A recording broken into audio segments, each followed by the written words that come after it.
નમસ્કાર, હું છું હિના અને આપ જોઈ રહ્યા છો ઇન્ડિયા ન્યૂઝ ગુજરાતનું ખાસ બુલેટિન આપણું ગુજરાત. સમાચારોની શરૂઆત કરીશું આપણે સૌપ્રથમ વલસાડથી. તો વલસાડ જિલ્લાના ઉમરગામ નજીક કેલવા રોડ સ્ટેશન પર આજે સાંજે મુંબઈ સેન્ટ્રલથી વલસાડ આવતી Valsad fast passenger train number 590239 એન્જિનમાં આગ લાગવાની ઘટના બની હતી અને ઘટના સામે આવી છે, જ્યારે આગ લાગવાના સમયસીમા સાંજે 7:56 નોંધાઈ હતી. સદનસીબે ટ્રેનમાં મુસાફરો સુરક્ષિત રહ્યા હતા અને કોઈ જાનહાનિ ન થઈ હતી. સ્ટેશન સ્ટાફ અને ફાયર વિભાગે તાત્કાલિક કાર્ય કરીને આગ પર કાબુ મેળવ્યો હતો. જોકે આ ઘટનાને કારણે મુંબઈથી અમદાવાદ વચ્ચેની ટ્રેન સર્વિસ પર અસર પડી હતી અને 1 થી 3 કલાક માટે ટ્રેન વ્યવહાર ખોરવાઈ ગયો હતો. પ્રશાસન દ્વારા હેલ્પલાઇન ડેસ્ક પર કાર્યરત કરવામાં આવ્યું છે, જ્યાં મુસાફરો સમયસર માહિતી મેળવી શકશે. સ્ટેશન પરની સુરક્ષા વધારી દેવાઈ છે અને આગળના પ્રવાસીઓ માટે સલામતીની તાકીદ રાખવામાં આવી છે. સ્ટાફ તથા ફાયર વિભાગના ઝડપી પ્રયાસો સ્ટેન્ડ બાય ટ્રેન અને મુસાફરોને ગંભીર નુકસાનથી બચાવવામાં આવ્યું છે. ઓથોરિટીએ મુસાફરોને વિનંતી કરી છે કે તેઓ સ્ટેશન પર શાંતિથી રહે અને તમામ સૂચનાઓનું પાલન કરે. આ ઘટના ટ્રેન સલામતી અને નિરીક્ષણ પર ફરી વિચાર કરવા માટે સંકેતરૂપ બની છે, જેથી ભવિષ્યમાં આવી ઘટનાઓ અટકાવી શકાય.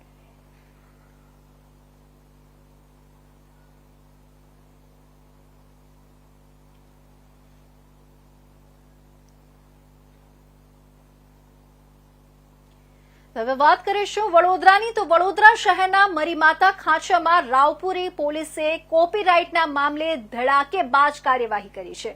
મળતી વિગતો મુજબ મરીમાતા ખાંચામાં આવેલી મોબાઈલ તથા મોબાઈલ એસેસરીઝની સંખ્યાબંધ દુકાનોમાંથી 4 દુકાનો પર રાવપુરા પોલીસે કોપીરાઇટ એક્ટ અંતર્ગત રેડ કરી હતી. હાલ પોલીસે રેડ દરમિયાન કબજે કરાયેલા મુદ્દામાલની ગણતરીની પ્રક્રિયા શરૂ કરી છે. ઉલ્લેખનીય છે કે મરીમાતા ખાંચો વડોદરામાં મોબાઈલ અને એસેસરીઝ માટે જાણીતું માર્કેટ ગણાય છે. અહીં મોટા પાયે વેપાર થતો હોવાથી કોપીરાઇટ સંબંધિત ગેરરીતિઓને પગલે પોલીસે આ કાર્યવાહી હાથ ધરી છે.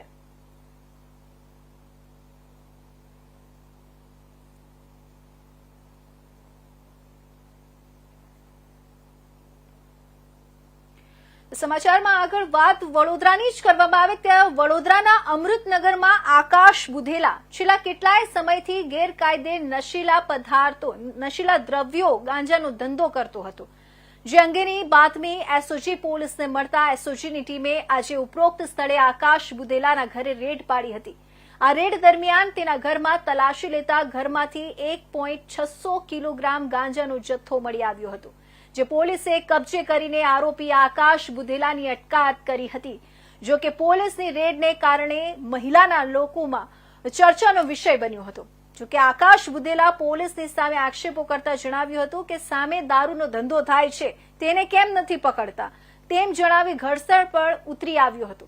તો બીજી બાજુ તેના સગાએ તેને લાફો મારી બોલતી બંધ કરવાનો પ્રયાસ કરતા વાતાવરણ ઉગ્ર બન્યું હતું. જો કે પોલીસે તેને અટકાયત કરીને પોલીસ સ્ટેશન ખાતે લઈ આવી હતી અને ગુનાના કામે સઘન પૂછપરછ હાથ ધરી હોવાનું જાણવા મળ્યું છે.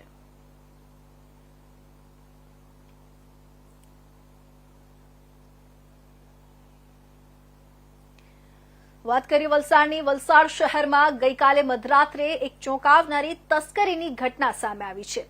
શહેરના સૌથી વ્યસ્ત વિસ્તારમાં આવેલા નટરાજ ઇલેક્ટ્રોનિક શોપમાં અજાણ્યા તસ્કરોએ તાળા તોડી દુકાનમાં પ્રવેશ કર્યો હતો અને પેટી કેસમાંથી 12,000 રૂપિયા લઈ ફરાર થઈ ગયા હતા.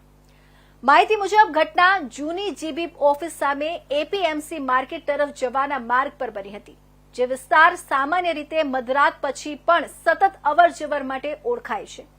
તેમ છતાં તસ્કરોએ નીડરતાથી આ તસ્કરીને અંજામ આપ્યો હોવાની વાત શહેરમાં ચર્ચાનો વિષય બની છે. તસ્કરો બાજુમાં આવેલી કાકા ફર્નિચર દુકાનનું પણ તાળું તોડવાનો પ્રયત્ન કર્યો હતો, પરંતુ તે નિષ્ફળ રહ્યો હતો. ઘટનાના સ્થળ પરથી મળેલા સીસીટીવી ફૂટેજમાં એક ચોરનો ચહેરો સ્પષ્ટ રીતે દેખાઈ રહ્યો છે, જેના આધારે પોલીસે આગળ તપાસ ધપાવી છે અને દુકાનના માલિક શૈલેષભાઈ પટેલે સવારે દુકાન ખોલતી વખતે તૂટેલા તાળા જોયા બાદ તરત જ પોલીસને જાણ કરી હતી. પોલીસ મથકના અધિકારીઓએ સ્થળ પર પહોંચી પેન ચૂંકી તપાસ હાથ ધરી છે. પ્રાથમિક તપાસ મુજબ તસ્કરો પૂર્વ આયોજનબદ્ધ રીતે આવ્યા હોવાની આશંકા વ્યક્ત કરવામાં આવી રહી છે.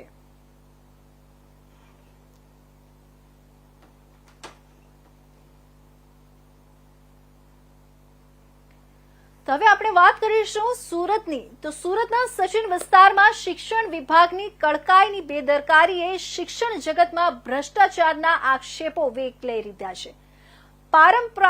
પરપ્રાંતીય વિસ્તારોમાં દુકાનો, મકાનો, કોમ્પ્લેક્સ અને રેસિડેન્સી એરિયાઓમાં ગેરકાયદેસર રીતે ચાલતી પ્રાઇવેટ સ્કૂલો માત્ર મોટી કમાણી માટે ખોલાઈ રહી છે, જેમાં રજીસ્ટ્રેશન, લાયસન્સ કે ગ્રાઉન્ડ જેવી મૌલિક સુવિધાઓનો અભાવ છે. સ્થાનિક લોકો અને મીડિયાના વારંવારના ઉજાગર કરવા છતાં જિલ્લા શિક્ષણ અધિકારીઓ અને વિભાગીય કર્મચારીઓ ઘોર નિંદ્રામાં ડૂબેલા દેખાય છે. આ મુદ્દે શિક્ષણ મંત્રી પ્રફુલ્લ પાનસરિયા ક્યારે કડક પગલાં લેશે તેની રાહ જોઈ રહ્યા છે. સચિનના નાગરિકો સચિનના પાલી, શિવનગર, રામેશ્વર કોલોની, શિવાંજલી અને સુડા જેવા વિસ્તારોમાં અલગ અલગ સ્કૂલોના બોર્ડ લગાવીને ગેરકાયદેસર શિક્ષણ કેન્દ્રો ચલાવવામાં આવી રહ્યા છે. આમાંથી કેટલીક સ્કૂલો પાસે કોઈ રજીસ્ટ્રેશન જ નથી, જ્યારે કેટલીકમાં એક જ રજીસ્ટ્રેશનનો ઉપયોગ કરીને 3-4 વિસ્તારોમાં સ્કૂલો ચલાવવામાં આવી રહી છે. વધુ ગંભીર વાત તો એ છે કે આ સ્કૂલોમાં રમતગમત માટે ગ્રાઉન્ડની વ્યવસ્થા નથી, તો પણ આવી સ્કૂલોમાં બાળકોનું શિક્ષણ ચાલુ છે. સરકારી ગાઈડલાઇન્સનું કોઈ પાલન નથી થતું, જે બાળકોના સ્વાસ્થ્ય અને ભવિષ્યને જોખમમાં મૂકે છે. है मैं BA B.Ed हूँ और 10 साल से श्री साईनाथ इंग्लिश एकेडमी में पढ़ा रही हूँ और मुझे फुल एक्सपीरियंस है. एक्सपीरियंस टीचर मैंने अपना समझ के इस स्कूल को समझा, लेकिन शाम को भी मैं प्रचार किया, लेकिन किसी प्रॉब्लम के कारण मैं संडे को नहीं आई. और संडे में आके ये सिर्फ हमसे पेरेंट्स को कॉल करवाते हैं कि फीस के लिए सिर्फ कॉल करवाते हैं. इस बार तो कितने एग्जाम में कितने पेरेंट्स ने, बच्चों ने यहाँ पे पेपर नहीं दिया, एग्जाम नहीं दिया, उनको बाहर कर दिया सिर्फ फीस के लिए. लेकिन स्कूल तो सिर्फ होता है नो लॉस नो प्रॉफिट, लेकिन ये सिर्फ फीस के चक्कर में और पेरेंट बच्चे टीचर को भी सिर्फ ग्रेजुएट रख लेते हैं, इंटर के टीचर रख लेते हैं कम सैलरी में, और बच्चों का भविष्य के साथ खिलवाड़ कर रहे हैं. क्या क्या सुविधा है इसमें वॉशरूम के सामने क्लास लगता है, पूरी तरह से नीचे बैठाया जाता है, यहाँ नीचे बैठाया जाता है, कोई एक्टिविटी नहीं होती है, परीक्षा नहीं देने दिया, बहुत सारे बच्चों को परीक्षा नहीं देने दिया. फिर पेरेंट्स की कार्रवाई हुई, यहाँ पे आए तो उसके बाद में परीक्षा दी गई. कितने बच्चे को ट्यूशन के लिए मारा गया? हाँ, ट्यूशन के लिए भी मारा गया है, 1-2 बच्चों को तो बहुत मारा है. क्यों मारा है? हमारे पास ट्यूशन पढ़ी है, तो इसके कारण मारे गए हैं. मारे नहीं मारे सर, प्रूफ है, पेरेंट्स प्रूफ है, मारा गया है. સુરેન્દ્રનગર લીંબડી રાજકોટ હાઈવે પર પાણીની લાઇનમાં ભંગાણ થતા લાખો લીટર પાણીનો વેડફાટ થયો છે. સાયલા પાસેથી પસાર થતી સૌની યોજનાની પાણીની લાઇનમાં ભંગાણ થયું છે. અંદાજે 15 થી 20 ફૂટ ઊંચા પાણીના ફુવારા ઉડતા તંત્રની બેદરકારી સામે આવી છે. લોકોને એક તરફ પીવાનું પાણી નથી મળી રહ્યું, જ્યારે બીજી બાજુ પાણીનો વેડફાટ થતા લોકોમાં રોષ જોવા મળી રહ્યો છે.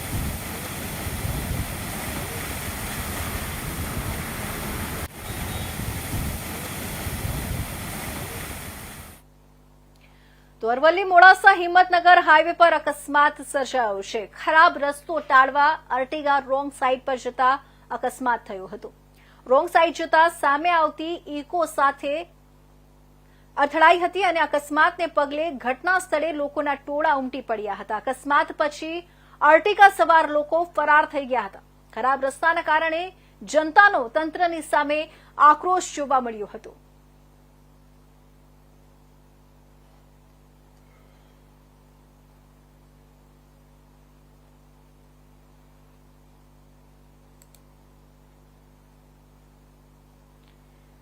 જસદણના વિંછિયા રોડ પર આવેલા શિવનગર વિસ્તારમાં ચાલી રહેલા સીસી રોડના કામમાં વ્યાપક ભ્રષ્ટાચારના આક્ષેપો થયા છે. કોન્ટ્રાક્ટર દ્વારા નિયમોને નેવે મૂકીને હલકી ગુણવત્તાવાળું કામ કરવામાં આવી રહ્યું છે, જેના કારણે સરકારી તિજોરીને કરોડો રૂપિયાનું નુકસાન થઈ રહ્યું છે. આ સમગ્ર ઘટનામાં નગરપાલિકાના અધિકારીઓની મૌન સંમતિ અને બેદરકારી સામે સવાલો ઉભા થયા છે. શિવનગરમાં થઈ રહેલા રોડના કામમાં પીસીસી એટલે કે પ્લેન સિમેન્ટ કોન્ક્રીટમાં સિમેન્ટનો ઉપયોગ જ ન થયો હોવાના આક્ષેપો છે. કામ દરમિયાન નગરપાલિકાના કોઈ એન્જિનિયર, ટીપીઆઈ કે કન્સલ્ટ પણ હાજર ન હતા, જેથી કામગીરીની ગુણવત્તા પર કોઈ દેખરેખ રાખી શકાય નહીં. આ પ્રકારની બેદરકારીને કારણે રોડનું આયુષ્ય ખૂબ ઓછું રહેવાની અને નજીકના ભવિષ્યમાં જ તે તૂટી જવાની શક્યતા છે. આ પહેલા પણ જસદણ શહેરમાં થયેલા અનેક વિકાસના કામોમાં આવી જ ફરિયાદ ઉઠી હતી, પરંતુ કોઈ નક્કર કાર્યવાહી થઈ ન હતી.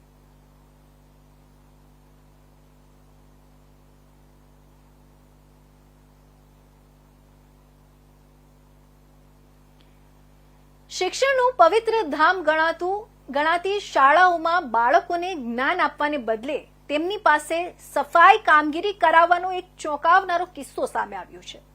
જસદણમાં કૈલાશનગર તાલુકા સરકારી શાળામાં શિક્ષકો વિદ્યાર્થીઓને ભણાવવાના બદલે તેમની પાસે સાવરણા પકડાવીને સફાઈ કરાવતા હોવાનો વિડીયો સોશિયલ મીડિયા પર વાયરલ થતા ભારે ચકચાર મચી ગઈ હતી.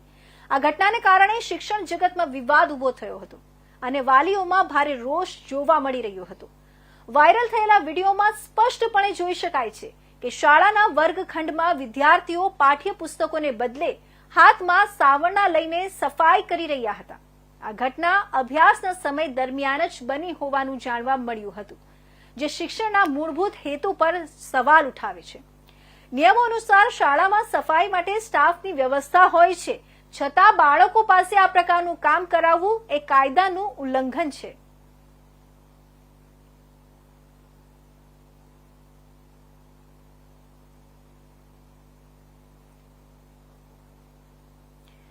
તો વડોદરા શહેર મહાનગર સેવા સદન દ્વારા ગેરકાયદેસર દબાણો સામે કાર્યવાહી. આજે દબાણ શાખાની ટીમે વોર્ડ નંબર 14ના 4 દરવાજા વિસ્તારમાં પ્રસ્તાલિશા નજીક કાર્યવાહી હાથ ધરી હતી. આ કામગીરી દરમિયાન માર્ગ અવરોધાતા લારી ગલ્લા, શેડ, પાર્કિંગમાં નડતરરૂપ તેમજ અન્ય પ્રકારના દબાણો દૂર કરવામાં આવ્યા હતા. નગરજનોની અવરજવર સરળ બને તેમજ ટ્રાફિકમાં અવરોધ ન સર્જાય તે હેતુથી મહાનગર સેવા સદન દ્વારા આ પ્રકારની કામગીરી સતત હાથ ધરવામાં આવી રહી છે. આવતા દિવસોમાં પણ અન્ય વિસ્તારોમાં આવા ગેરકાયદેસર દબાણો દૂર કરવા માટેની કામગીરી ચાલુ રહેશે તેવું તંત્રએ જણાવ્યું છે.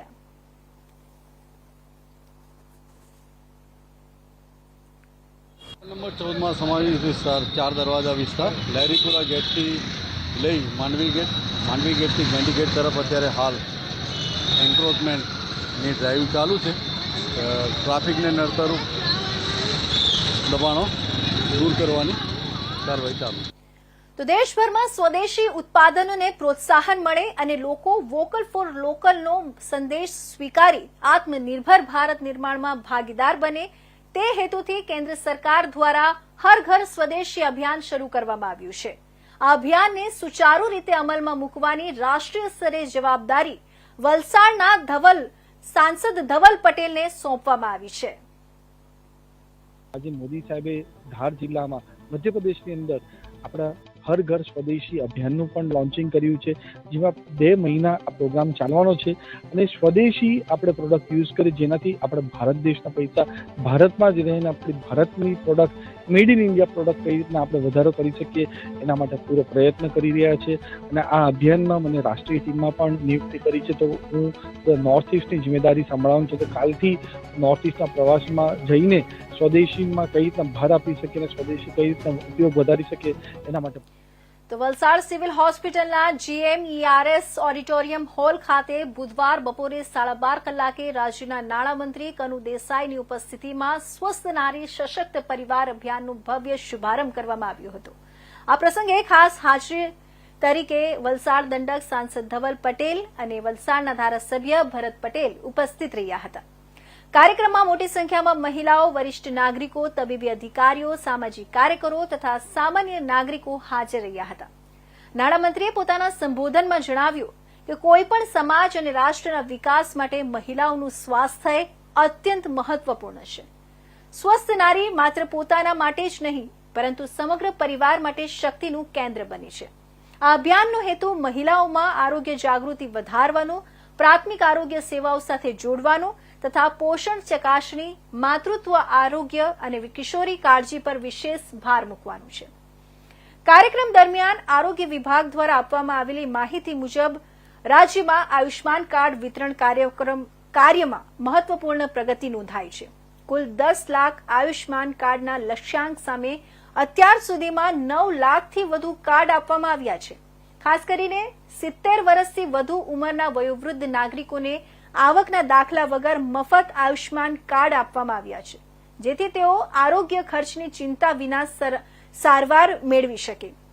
અભિયાન હેઠળ મહિલા આરોગ્ય તપાસ કેમ્પ, પોષણ જાગૃતિ શિબિર, રક્તચાપ અને ડાયાબિટીસ સ્ક્રીનિંગ જેવી સેવાઓ પ્રદાન કરાશે. જિલ્લા આરોગ્ય અધિકારીઓએ જણાવ્યું કે આગામી સમયમાં ગામડાઓ સુધી આરોગ્ય સેવાઓ પહોંચાડવા માટે ખાસ યોજનાઓ અમલમાં મુકાશે.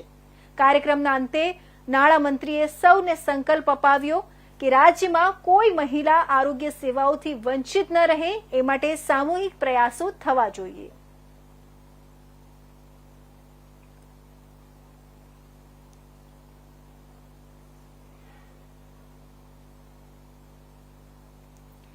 મા બાપનું છેલ્લું તર્પણ એટલે શ્રાદ્ધ. ભાદરવા વદ પૂનમ શરૂ થયેલા શ્રાદ્ધ પક્ષને વડોદરા જિલ્લાના દક્ષિણ પ્રયાગ તીર્થ ક્ષેત્ર ચાણોદ ખાતે શ્રાદ્ધ પક્ષ નિમિત્તે ગુજરાતભરના શ્રદ્ધાળુઓ તેમના પિતૃઓના તર્પણ તેમજ પિંડદાન માટે આવ્યા હતા. પૂર્વજોની સ્મૃતિને કાયમ રાખી પિતૃઓને ઋણ અદા કરવાનું એટલે કે શ્રાદ્ધ પર્વ, એમાં પણ દક્ષિણ પ્રયાગ તીર્થ ક્ષેત્ર તરીકે પૂરા ભારતભરમાં ઓળખાતું વડોદરા જિલ્લાના ડભોઈ તાલુકાના દક્ષિણ પ્રયાગ તીર્થ ક્ષેત્ર ચાંદોદ, કે જેનું બીજું નામ કાશી કહેવાતું હોય છે, ત્યાં પિતૃઓનું ઋણ અદા કરવા માટે પૂરા ભારતભરમાંથી શ્રદ્ધાળુઓ આવતા હોય છે અને શ્રાદ્ધ પર્વ ઉજવી ધન્યતા પ્રાપ્ત કરે છે. ત્યારે ભાદરવા વદ પૂનમથી ભાદરવા વદ અમાસ સુધી શ્રદ્ધાળુઓ તેમના પિતૃઓના મોક્ષ માટે તર્પણ પિંડદાન કરવા આવ્યા હતા. ભાદરવા સુદ એકમથી લઈને અમાસ સુધી શ્રાદ્ધ પર્વ કહેવાય છે. ભારતભરમાંથી દક્ષિણ પ્રયાગ તીર્થ ક્ષેત્ર ચાંદોદ ખાતે ભક્તોનો ધસારો જોવા મળ્યો હતો. વહેલી સવારથી જ પોતાના પિતૃઓને શાંતિ આપવા માટે લોકો આવતા હોય છે, જેને લઈ દક્ષિણ પ્રયાગ તીર્થ ક્ષેત્ર ચાંદોદના કર્મકાંડી બ્રાહ્મણો વૈદિક મંત્રોચ્ચાર સાથે પિતૃઓનું તર્પણ તેમજ પિંડદાન કરાવે છે. આમ શાસ્ત્રોની જો વાત કરવામાં આવે તો કહેવાય છે કે શ્રાદ્ધ પક્ષમાં શ્રાદ્ધ વિધિને બીજો કોઈ કલ્યાણકારી વસ્તુ નથી. હિન્દુ ધર્મમાં કહેવાય છે કે આપણું અસ્તિત્વ જેના કારણે છે તેઓના પ્રત્યે પ્રેમ અદા કરવાનું કર્તવ્ય એટલે શ્રાદ્ધ પક્ષ. માતૃ અને પિતૃ દેવો ભવની સંસ્કૃતિ ધરાવતી ભારતીય જીવન પ્રણાલીમાં તેઓના અગણિત પુકારોની સ્મૃતિ અને અમર રાખવા માટે આપના શાસ્ત્રોમાં શ્રાદ્ધ પક્ષને મહત્વ આપવામાં આવે છે, જેથી જ આ પર્વ દરમિયાન પૂરા ભારતભરમાંથી લાખો શ્રદ્ધાળુઓ ચાંદોદ આવી પહોંચે છે. કહેવાય છે કે ઉત્તરમાં હરિદ્વારનું જેટલું મહત્વ છે તેટલું જ મહત્વ દક્ષિણમાં આવેલા ચાંદોદમાં નર્મદા કિનારે આવેલા ત્રિવેણી સંગમનું મહત્વ છે, જેમાં નર્મદા, ઓરસંગ અને ગુપ્ત સરસ્વતી એમ 3 નદીનો મિલનને ત્રિવેણી સંગમ કહેવામાં આવે છે. શ્રાદ્ધ પક્ષના પિંડ અને તર્પણ નર્મદા કિનારે કરવાથી પિતૃઓને શાંતિ મળે છે. નર્મદે હરે પિતૃનારાયણ દેવ કી જય. ભાદ્ર પક્ષ વદ પક્ષમાં જેને અપર પક્ષ તરીકે પણ ઓળખવામાં આવે છે, જેમ પિતૃઓ આપણા માટે ઘણું બધું કરી ગયા તેમ આપણે પણ પિતૃ માટે કંઈક કરી છૂટવા માટે કંઈક એમના પાછળ પિંડદાન માટે પણ આપણે સમય ફાળવવો જરૂરી છે. પિતૃઓનું શ્રાદ્ધ કર્મ કરવાથી આયુ પ્રજા ધનમ વિદ્યા સ્વર્ગ લોક સુખાની ચ પ્રયચ્છન્તુ રાજ્યમ પિતૃ શ્રાદ્ધ તર્પિતા. આયુ પ્રજા ધન વિદ્યા અને સ્વર્ગની સુખની પણ પ્રાપ્તિ કરાવે છે. આ ભાદ્રપદમાં ચાણોદમાં દેશ વિદેશથી અસંખ્ય લોકો શ્રાદ્ધ કર્મ કરવા માટે આવે છે અને વિશેષ મહિમા મહાલય શ્રાદ્ધનો છે. જ્યાં સુધી કન્યાનો સૂર્ય છે ત્યાં સુધી આ મહાલય શ્રાદ્ધ કરી શકાય છે. ત્યારબાદ નારાયણ બલિ શ્રાદ્ધ, પંચબલિ શ્રાદ્ધ, તીર્થ શ્રાદ્ધ, અનેક શ્રાદ્ધનો અનેરો મહિમા માં નર્મદા દક્ષિણ પ્રયાગ ચાણોદ ક્ષેત્રમાં છે. અહીંયા ત્રિવેણી સંગમ પણ થાય છે.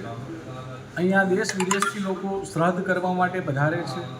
21 તારીખના રોજ અમાવાસ્યા છે તો કુબેર ભંડારી પણ લોકો દર્શનાર્થે પધારે છે અને અનેરો સંગમમાં સ્નાનનો મહિમા પણ છે નર્મદાજીમાં, કે સ્નાન કરવાથી કેટલા જન્મના પાપોમાંથી મુક્તિ મળે છે. એ માર્કંડ ઋષિનું પણ એક વચન છે. ત્યારબાદ સ્નાનનો, દાનનો, જપનો, તપનો અનેરો મહિમા આ ચાણોદમાં છે. ચાણોદ તીર્થક્ષેત્ર અનેક લોકો પોતાના પિતૃના મોક્ષાર્થે અનેક તર્પણ વિધિ પણ કરાવવા આવે છે. ત્યારબાદ પોતાની જાતને ધન્યતા અનુભવે છે. અને ઉલ્લેખ છે પુરાણમાં કે નર્મદા સરિતામ શ્રેષ્ઠા, નર્મદા દરેક નદીઓમાં શ્રેષ્ઠ નદી છે. એટલા માટે દરેક અનેક ભક્તો અહીંયા આવે છે, વિધિ વિધાન કાર્ય કરે છે, પિંડદાન કાર્ય કરે છે. અને માં ભગવતી, માં નર્મદાજી અનંત કૃપા વર્ષાવે છે અને એમના પિતૃઓને સદગતિ આપે છે. એ જ પ્રમાણે બધા બ્રાહ્મણો, વિદ્વાન બ્રાહ્મણો દ્વારા પણ અહીંયા કર્મ સંપન્ન કરવામાં આવે છે અને સંતોષકારક દરેક બ્રાહ્મણ દરેક કાર્ય કરી આપે છે. અને જે પ્રમાણે યજમાનની અનુમતિ એ પ્રમાણે કાર્ય કરે છે. એ જ પ્રમાણે દરેક યજમાનોને પણ અહીંયા આવી સંતોષ થાય છે અને એમના જીવનમાં સુખ અને સમૃદ્ધિનો અનુભવ થાય છે. નર્મદે હર. તો વલસાડ જિલ્લાના વાપી તાલુકાના ડુંગરા વિસ્તારમાં વર્ષ 2018માં બનેલી દુષ્કર્મની ઘટનામાં સ્પેશિયલ પોક્સો કોર્ટ દ્વારા કડક ચુકાદો આપવામાં આવ્યો છે. 15 વર્ષની કિશોરી સાથે દુષ્કર્મ કરનાર આરોપી અનિકેત હરેન્દ્રસિંહને સ્પેશિયલ જજ HN વકીલે દોષિત ઠેરવ્યો હતો. કોર્ટના ચુકાદા અનુસાર આરોપીને આઈપીસી કલમ 376 હેઠળ 20 વર્ષની કેદ તથા ₹10,000ની દંડની સજા ફટકારવામાં આવી છે. દંડ ન ભરે તો વધારાની 1 વર્ષની કેદ થશે. તે સિવાય પોક્સો એક્ટની કલમ 4 હેઠળ તેને 10 વર્ષની કેદ અને ₹10,000 દંડની સજા પણ આપવામાં આવી છે. હાલનો બનાવ તારીખ 8/6/2018ના રોજનો છે. વાપી તાલુકાના ડુંગરા પોલીસ સ્ટેશન વિસ્તારમાં રહેતી 15 વર્ષીય કિશોરી તેના માતા પિતા તેમના મૂળ વતન ભાવનગર ખાતે ગયા હતા. તે વખતે તે જ બિલ્ડિંગમાં રહેતા આરોપી અનિરુદ્ધ હરેન્દ્રસિંહ નામ દ્વારા ભોગ બનનાર બાળકીને ડરાવી ધમકાવી તેની સાથે બળાત્કાર કરેલો, જે અંગેની ફરિયાદ ડુંગરા પોલીસ સ્ટેશન ખાતે તારીખ 18/6/2018ના રોજ નોંધાયેલી અને તેની અંતિમ સુનાવણી આજરોજ થયેલી. જેમાં પોક્સો એક્ટ હેઠળના સ્પેશિયલ જજ શ્રી HN વકીલ સાહેબે આરોપીને આઈપીસીની કલમ 376ના ગુનામાં દોષિત જાહેર કરી 20 વર્ષની કેદની સજા અને ₹10,000 દંડ અને જો દંડ ન ભરે તો વધુ 1 વર્ષની કેદની સજા. તે ઉપરાંત પોક્સો એક્ટની કલમ 4ના ગુનામાં 10 વર્ષની કેદની સજા અને ₹10,000 દંડ, જો દંડ ન ભરે તો વધુ 6 માસની કેદની સજાનો હુકમ કરેલો છે. અને આ બંને સજાઓ એક સાથે ભોગવવાનું પણ નામદાર પડતા. તો વલસાડ જિલ્લાના પારડી મથકે અપહરણ અને લૂંટનો ગુનો દાખલ થયો. મળતી વિગતો અનુસાર થાણા જિલ્લાના એક સરકારી કર્મચારી હાર્દિક રામચંદ્ર પટેલ કે જેઓ ETFO ગવર્મેન્ટ ઓફિસમાં આસિસ્ટન્ટ સેક્શન ઓફિસર તરીકે ફરજ બજાવે છે, તેઓને કાર શેરિંગ એપ બ્લાબ્લા કાર મારફતે મોટી ઠગાઈનો ભોગ બન્યા છે. મળતી વિગત મુજબ હાર્દિકભાઈ પોતાના ઘર સુરત એટલે કે ઓલપાડ જવા માટે બ્લાબ્લા કાર એપમાં રાઇડ પોસ્ટ કરી હતી. મુસાફરી દરમિયાન તેઓ રવિ અને જીતેન્દ્ર નામના અજાણ્યા લોકો સાથે કાર શેરિંગ એપના માધ્યમથી સહપ્રવાસી બન્યા. પારડી પાસે નેશનલ હાઈવે નંબર 48 પર આવેલા રામદેવ ઢાબા ખાતે જમવા રોકાયા હતા. દરમિયાન ખાવામાં નશીલા પદાર્થ મિક્સ કરી હાર્દિકભાઈને બેભાન કરવામાં આવ્યા હતા. આગલા દિવસે સવારે હાર્દિકભાઈ અર્ધબેભાન સ્થિતિમાં પોતાની કારની સીટ પર મળી આવ્યા. તેમની પાસે રહેલા મોબાઈલ, લેપટોપ, વોલેટ અને મહત્વના દસ્તાવેજો ગાયબ હતા. બાદમાં બેંક ટ્રાન્ઝેક્શન તપાસતા સામે આવ્યું કે તેમના ATM અને ક્રેડિટ કાર્ડ મારફતે 39,500 અને 50,000ની ગેરકાયદેસર રકમ ઉપાડવામાં આવી હતી. ઉપરાંત ફ્લિપકાર્ટ અને એમેઝોન એપ મારફતે 2,59,772ની ઓનલાઈન ખરીદી પણ ઠગોએ કરી હતી. હાર્દિકભાઈએ પ્રાથમિક સારવાર બાદ પારડીના રામદેવ હોટલનો CCTV ફૂટેજ મેળવ્યો અને સમગ્ર ઘટના અંગે પારડી પોલીસ મથકે ફરિયાદ નોંધાવી છે. પોલીસે પ્રાથમિક તપાસ બાદ ગુનાખોરીની ગંભીરતા જોતા આરોપીઓ સામે અપહરણ અને લૂંટનો ગુનો દાખલ કર્યો છે. આ બનાવે ફરી એકવાર ઓનલાઈન રાઇડ શેરિંગ એપ મારફતે મુસાફરી કરતા લોકો માટે સાવચેત રહેવાની ચેતવણી આપી છે. પોલીસ ટીમ આરોપીઓને ઝડપવા માટે સક્રિય રીતે તપાસ કરી રહી છે.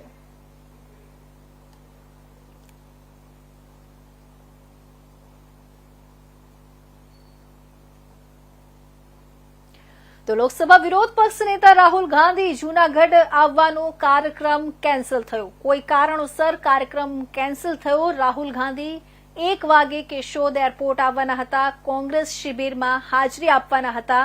ખરાબ વાતાવરણને હિસાબે પ્લેન ઉડી શકે તેમ નથી. દિલ્હીનું વાતાવરણ ખરાબ. રાહુલ ગાંધીએ કરેલી પ્રેસ કોન્ફરન્સ બાદ વોટ ચોરી મુદ્દે પણ પ્રદેશ કોંગ્રેસ પ્રમુખ અમિત ચાવડાએ સ્પષ્ટતા કરી. અમરેલી જિલ્લા પ્રમુખ પ્રતાપ દુધાત તેમજ ગીર સોમનાથના પુંજાભાઈ વંશની ગેરહાજરીને લઈને પણ અમિત ચાવડાએ પ્રતિક્રિયા આપી. સંગઠન સૃજન અભિયાન અંતર્ગત જે નવનિયુક્ત જિલ્લા અધ્યક્ષશ્રીઓ છે એમની 10 દિવસની પ્રશિક્ષણ શિબિર સંતો અને સુરાઓની આ પાવન ભૂમિ જૂનાગઢ ખાતે ચાલી રહી છે. અને આપ સૌ જાણો છો એમ એના શુભારંભના દિવસે એટલે કે 10મી સપ્ટેમ્બરે ઓલ ઇન્ડિયા કોંગ્રેસ કમિટીના રાષ્ટ્રીય અધ્યક્ષ આદરણીય મલ્લિકાર્જુન ખરગે સાહેબે ઉપસ્થિત રહીને પ્રોત્સાહિત કર્યા હતા, માર્ગદર્શન આપ્યું હતું અને શિબિરનો શુભારંભ કરાવ્યો હતો. ત્યાર પછી 12 સપ્ટેમ્બરના રોજ જનનેતા લોકસભામાં વિપક્ષના નેતા આદરણીય રાહુલ ગાંધીજી પણ શિબિરમાં ઉપસ્થિત રહીને તમામ શિબિરાર્થીઓને ખૂબ વિસ્તૃત રીતે 1 to 1 મળીને પણ ચર્ચા, સંવાદ અને માર્ગદર્શન આપવામાં આવ્યું હતું ને. તો બાકીના મીડિયાવાળાને તો આજના ખાસ બુલેટિન આપણું ગુજરાતમાં મહત્વના સમાચારોમાં બસ આટલું જ. નવા સમાચાર સાથે ફરી મળીશું. ત્યાં સુધી જોતા રહેજો ઇન્ડિયા ન્યૂઝ ગુજરાત અને રજા આપશો. નમસ્કાર.